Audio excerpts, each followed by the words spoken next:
How can a molecule this small convince your brain that you need it again and again and again? The answer starts with a chemical your brain already uses every day: acetylcholine. Acetylcholine helps regulate attention, learning, memory, movement, and many other functions.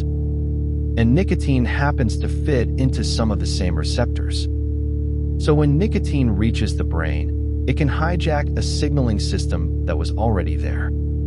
Some receptors containing the alpha-4 and beta-2 subunits are especially important in nicotine dependence.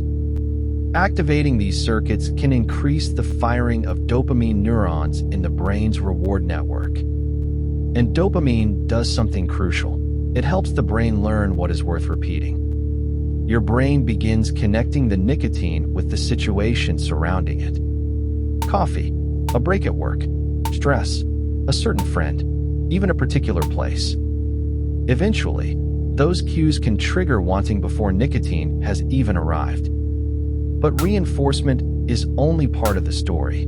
The brain also adapts to repeated nicotine exposure. With repeated exposure, some nicotinic receptors become desensitized, and the system begins adjusting to nicotine's constant presence. Chronic nicotine exposure can also increase the number of certain nicotinic receptor binding sites. In other words, the brain isn't simply receiving nicotine anymore. It is adapting around its presence. And that's where dependence becomes painfully obvious. When nicotine levels fall, the adapted brain is suddenly operating without the chemical it had learned to expect. Craving, irritability, restlessness, anxiety, and difficulty concentrating can appear. And now nicotine can feel like the fastest way to make those feelings disappear. That creates a powerful loop. Use nicotine, adapt, experience withdrawal, crave nicotine, use it again. And environmental cues add another layer, reminding the brain of nicotine long after the original moment has passed.